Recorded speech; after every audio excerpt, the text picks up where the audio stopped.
નમસ્તે. Welcome to my channel creative educator. નમસ્કાર મિત્રો, આજે આપણે સામાજિક વિજ્ઞાન વિષયનો યુનિટ 1 ભારતનો વારસો જોઈશું. ભારત પ્રાચીન સંસ્કૃતિ ધરાવતો દેશ છે. ભારતના પ્રાચીન ગ્રંથ વિષ્ણુ પુરાણમાં ભારત વિશે ઉત્તરમ યત સમુદ્રસ્ય હિમાદેશ્ચ ચ એવ દક્ષિણમ વર્ષમ તદ ભારત નામ ભારતી યત્ર સંસતિ, અર્થાત સમુદ્રની ઉત્તરે અને હિમાલયની દક્ષિણે આવેલ સ્થળનું નામ ભારતવર્ષ છે, જેના સંતાનો ભારતીય છે તેમ કહેવાયું છે. ભારતમાં શુભ કાર્ય પ્રારંભે લેવાતા સંકલ્પોમાં ભારતવર્ષ, ભરતખંડ, જંબુદ્વીપ, આર્યાવર્ત વગેરે શબ્દોનો ઉપયોગ થાય છે. પૂર્વ, પશ્ચિમ, દક્ષિણ 3 દિશાઓમાં સમુદ્ર અને ઉત્તર દિશામાં હિમાલયની ગિરિમાળા એવી કુદરતી સીમાઓ ધરાવતો આપણો દેશ છે. આપણા દેશની સમૃદ્ધિથી આકર્ષાઈને અનેક વિદેશી પ્રજાઓ વ્યાપાર કરવા આવી, સ્થાયી થઈ અને ભારતીય સંસ્કૃતિના મહાનદમાં ભળી ગઈ. આ આદાન પ્રદાનની પરસ્પર પ્રક્રિયા દ્વારા દેશમાં અનેક પરિવર્તનો જોવા મળ્યા છે અને એ રીતે એક પેઢીમાંથી બીજી પેઢીમાં આપણા વારસાનું હસ્તાંતરણ થયું અને તેનો સાતત્યપૂર્ણ વિકાસ થયો. હવે જોઈશું ભારતનું સ્થાન અને વિસ્તાર. વર્તમાન ભારતના સ્થાન, કદ અને વિસ્તાર વિશે આપણે ધોરણ 9માં અભ્યાસ કરી ગયા. પ્રાચીન સમયનું ભારત ઘણું વિશાળ હતું અને હાલમાં પણ ભારત વિસ્તારની દૃષ્ટિએ વિશ્વમાં 7મા ક્રમે અને જનસંખ્યાની દૃષ્ટિએ બીજું સ્થાન ધરાવે છે. હવે જોઈશું વૈવિધ્યસભર વારસો. ભારત ભૂમિએ આપણને અને વિશ્વને સમૃદ્ધ અને વૈવિધ્યસભર વારસો આપ્યો છે. ભારતીય સંસ્કૃતિ શાંતિપ્રિય અને વેપારી રહી છે. ભારતની સંસ્કૃતિમાંથી સત, ચિત્ત અને આનંદનો અનુભવ પ્રાપ્ત થાય છે. આ ઉપરાંત અહીં આવીને વસેલી ભિન્ન ભિન્ન સંસ્કૃતિ સાથેના આદાન પ્રદાન થકી ભારતીય સંસ્કૃતિ સમૃદ્ધ બની. તેણે અપનાવેલ અહિંસા અને શાંતિના મૂલ્યોની આજે વિશ્વભરમાં પ્રશંસા અને સ્વીકાર થયો છે. સિંધુ ખીણની સંસ્કૃતિના લોકોથી શરૂ કરીને આજ દિન સુધીના લોકોએ ભારતને પોતાની આવડત, બુદ્ધિ, શક્તિ અને કલા કૌશલ્ય દ્વારા સમૃદ્ધ બનાવ્યું છે. ભારતના ભવ્ય વારસાના નિર્માણ અને ઘડતર માટે અનેક ઋષિમુનિઓ, સંતો, વિદુષીઓ, વિદ્વાનો, ચિંતકો, કલાકારો, કારીગરો, વૈજ્ઞાનિકો, સંશોધકો, સાહિત્યકારો, શિક્ષણશાસ્ત્રીઓ, રાજનીતિજ્ઞો, ઇતિહાસકારો, સામાજિક સુધારકો વગેરેનો અગત્યનો ફાળો છે. તેમના ધર્મ, શાસનશૈલી, ભાષા, કલા, ચિત્ર, બોલી, પહેરવેશ અને રીતિરિવાજો વગેરે પણ ભારતને મળ્યા છે. આ રીતે ભારતમાં ભાતીગળ સંસ્કૃતિનું નિર્માણ થયું છે. હવે જોઈશું સંસ્કૃતિનો અર્થ. સંસ્કૃતિ એટલે જીવન જીવવાની રીત. દેશ કે સમાજમાં કાળક્રમે બદલાતા સંજોગો અનુસાર જનજીવનમાં આવતા પરિવર્તનો, સુધારા, સામાજિક નીતિ રીતિ ઇત્યાદિ વડે ભિન્ન ભિન્ન સમાજોની સંસ્કૃતિ બને છે. સંસ્કૃતિ એટલે માનવ મનનું ખેડાણ અને તેમાં માનવ સમાજની ટેવો, મૂલ્યો, આચાર વિચાર, ધાર્મિક પરંપરાઓ, રહેણી કરણી અને જીવનને ઉચ્ચતમ ધ્યેય સુધી લઈ જતા આદર્શોનો સરવાળો એમ પણ કહી શકાય. હવે જોઈશું વારસો એ શું છે. ભારતીય સંસ્કૃતિનો વારસો. વારસો એટલે આપણને આપણા પૂર્વજો તરફથી મળેલી અમૂલ્ય ભેટ. ભારતનો ઇતિહાસ હજારો વર્ષ પુરાણો છે. શાળાકીય અભ્યાસમાં લેવાતી દૈનિક પ્રતિજ્ઞામાં આપણે હું મારા દેશને ચાહું છું અને તેના સમૃદ્ધ અને વૈવિધ્યપૂર્ણ વારસાનો મને ગર્વ છે તેમ કહીએ છીએ. આ સમૃદ્ધ વારસો એટલે ભારતનું સમગ્ર વિશ્વને પૂર્ણ માનવ જીવનના રહસ્યોનું પ્રદાન એમ કહી શકાય. ભારતના આ વારસાને નીચે દર્શાવેલા 2 વિભાગોની અંદર વહેંચીને સમજીએ. એક છે ભારતનો પ્રાકૃતિક વારસો, બીજું છે ભારતનો સાંસ્કૃતિક વારસો. પ્રથમ જોઈએ ભારતનો પ્રાકૃતિક વારસો.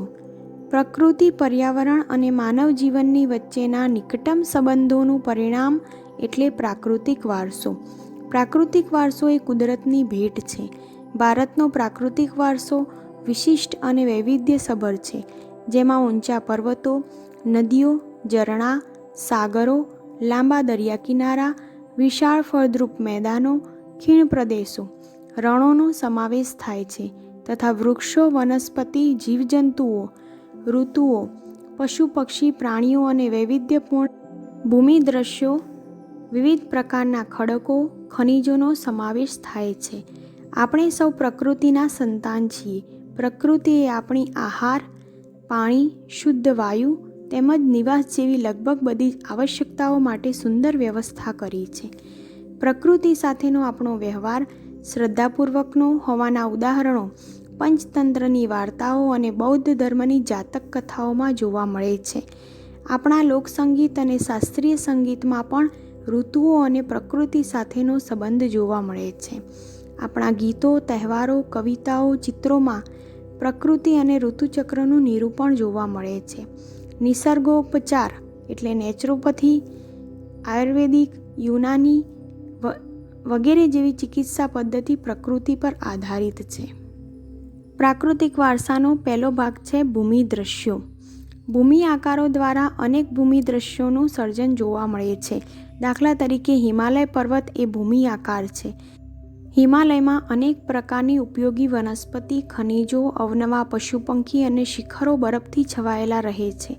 તેનાથી મોટી નદીઓ બારેમાસ ભરપૂર પાણીથી સમૃદ્ધ રહે છે. તરાઈના જંગલો પણ ત્યાં આવેલા છે. હિમાલયમાં અમરનાથ, બદ્રીનાથ, કેદારનાથ જેવા યાત્રાના સ્થળો, નંદાદેવી જેવા શિખરો પણ આવેલા છે. ભારત માટે હિમાલયનું મહત્વ ઘણું છે. બીજો ભાગ છે નદીઓ. પ્રાચીન કાળથી નદીઓ પ્રાકૃતિક માર્ગ પૂરો પાડતી રહી છે.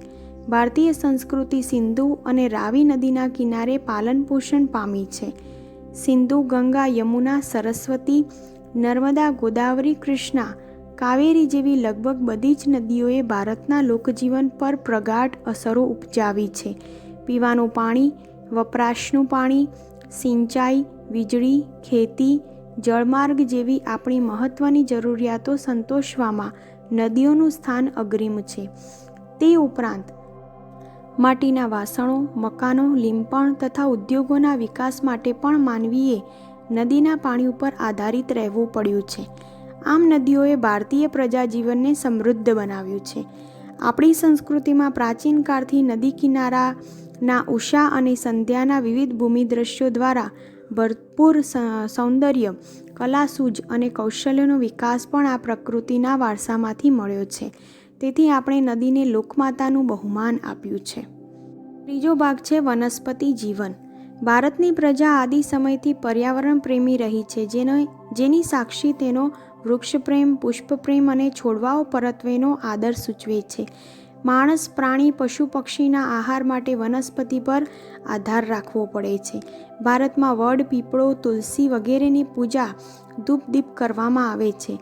વટ સાવિત્રી વ્રતમાં વડની પૂજા પણ કરવામાં આવે છે. અનાજ, કઠોળ, તેલીબિયાંના છોડ, ધન ધાન્યથી લહેરાતા ખેતરો, વન સમૃદ્ધિથી ભરેલા જંગલો અને ઔષધિઓ માટે ઉપયોગી છોડવાઓએ આપણા અતિ પ્રાચીન કાળથી જીવનને સમૃદ્ધ બનાવ્યું છે.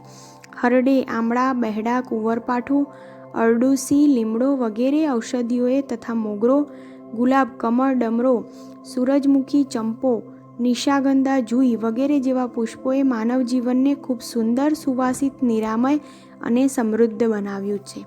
આમ ભારતના સામાજિક, ધાર્મિક જીવન પર વનસ્પતિનો અસરકારક પ્રભાવ રહ્યો છે. ચોથો મુદ્દો છે વન્યજીવન. પ્રાચીન સમયથી ભારત દેશ પ્રકૃતિ પ્રેમી હોવાની સાથે સાથે પ્રાણી પ્રેમી સંસ્કૃતિ ધરાવતો દેશ છે. વાઘ, સિંહ, હાથી, ગેંડો, શિયાળ, રીંછ, હરણ, રોઝ, સાબર, સસલા, અજગર, સાપ, નાગ, નોળિયા, ગો, શાહુડી જેવા અનેક જીવો જોવા મળે છે. વિશ્વમાં એશિયાઈ સિંહો માત્ર ગુજરાતના ગીરના જંગલોમાં જોવા મળે છે. આપણી ધાર્મિક માન્યતાઓમાં લોકોએ કેટલાક વન્યજીવોને વાઘ, મોર, મગર, ગરુડ વગેરેને દેવી દેવતાઓના વાહન તરીકે સ્થાન આપ્યું છે. આપણી રાષ્ટ્રમુદ્રામાં પણ 4 સિંહ, ઘોડો, હાથી અને બળદની આકૃતિ મૂકીને તેનું મૂલ્ય આંક્યું છે. વળી આ વન્યજીવોની રક્ષા માટે અભયારણ્યો બનાવી તેમના જીવનની સુરક્ષા માટે કાયદા પણ ઘડેલ છે. તો આ હતો પ્રાકૃતિક વારસો. હવે આપણે સાંસ્કૃતિક વારસો જોઈશું. ભારતનો સાંસ્કૃતિક વારસો. ભારતે જગતને વિવિધતાપૂર્ણ અને સમૃદ્ધ વારસાની ભેટ આપી છે. સાંસ્કૃતિક વારસો એટલે માનવસર્જિત વારસો. માનવીએ પોતાના કુનેહ, બુદ્ધિ, ચાતુર્ય, આવડત અને કલા કૌશલ્ય દ્વારા જે કંઈ પ્રાપ્ત કર્યું છે, તેનું સર્જન કર્યું છે, તેને સાંસ્કૃતિક વારસો કહેવાય. આર્યોથી શરૂ કરીને શકો, ક્ષત્રપ, કુષાણ, હુણ, ઈરાનીઓ, તુર્ક, આરબો, મુગલ, પારસીઓ, અંગ્રેજો, ફ્રેન્ચ વગેરે જેવી વિવિધ જાતિ પ્રજાતિઓ ભારતમાં આવી. આ બધા વચ્ચે થયેલા આદાન પ્રદાનથી ભારતીય સંસ્કૃતિ સમૃદ્ધ બની છે. પ્રાગ ઐતિહાસિક સમયથી ભારતે વિશ્વની પ્રજાઓને સાંસ્કૃતિક વારસાઓની ઘણી બધી બાબતોની ભેટ આપી છે. ઉદાહરણ તરીકે શિલ્પ સ્થાપત્યની કળા આશરે 5000 વર્ષ જેટલી પ્રાચીન છે, જેમાં સિંધુ ખીણ સંસ્કૃતિના પુરાતન અવશેષોને ગણી શકાય. જેમ કે તેમાંથી મળી આવેલ દેવદેવીઓની પ્રતિમાઓ, માનવ શિલ્પો, પશુઓ, તેમાંથી મળી આવેલ રમકડા તેમજ દાઢીવાળા પુરુષનું શિલ્પ અને નર્તકીની મૂર્તિ જોઈને આપણે આપણા સાંસ્કૃતિક વારસા પ્રત્યે સ્વાભિમાન અને ગૌરવની લાગણી જન્મે છે. આ જ ક્રમમાં મૌર્ય યુગની ઊંધા કમળની આકૃતિ ઉપર સિંહ અને વૃષભનું શિલ્પ, બુદ્ધની પ્રજ્ઞાપારમિતાનું શિલ્પ, સારનાથની ધર્મચક્ર પ્રવર્તનવાળી મહાત્મા ગૌતમ બુદ્ધની પ્રતિમા અને તે પછીના કાલખંડની જૈન તીર્થંકરોની પ્રતિમાઓ, રાષ્ટ્રકૂટ રાજાઓના સમયની ઇલોરાની ગુફાઓ નિહાળતા આપણને આપણા સાંસ્કૃતિક વારસા પ્રત્યે આદર અને ગર્વ અનુભવાય છે. આપણા સાંસ્કૃતિક વારસામાં મંદિરો, શિલાલેખો, સ્તૂપો, વિહારો, ચૈત્યો, મકબરા, મસ્જિદો, કિલ્લાઓ, ગુંબજો, રાજમહેલો, દરવાજા, ઇમારતો, ઉત્ખનન કરેલા સ્થળો તેમજ ઐતિહાસિક સ્મારકોનો સમાવેશ કરી શકાય. આપણા સ્વાતંત્ર્ય સંગ્રામના ઐતિહાસિક સ્થળો જેવા કે સાબરમતી આશ્રમ, દાંડી, બારડોલી, વર્ધા, શાંતિનિકેતન જે કોલકાતામાં આવેલું છે, દિલ્હી વગેરે પણ સાંસ્કૃતિક વારસા તરીકે ઓળખાવી શકાય. ભાષા, લિપિ, અંકો, શૂન્યની શોધ, ગણિત, પંચાંગ, ખગોળ, લોખંડ, સાહિત્ય, ધર્મ, યુદ્ધશાસ્ત્ર, રથ, રાજ્યશાસ્ત્ર, પ્રાણીશાસ્ત્ર, વનસ્પતિશાસ્ત્ર, વાસ્તુશાસ્ત્ર, ધર્મો, ગણતંત્ર, ન્યાયતંત્ર, વિધિ વિધાન, પર્યાવરણ સુરક્ષા આદિ ઘણી મહત્ત્વની શોધો પણ ભારતમાં થઈ છે. તો આજે આપણે જોયો ભારતનો પ્રાકૃતિક અને સાંસ્કૃતિક વારસો. 2 મેઇન મુદ્દા. ભાગ 2ની અંદર આપણે જોઈશું ગુજરાતનો સાંસ્કૃતિક વારસો.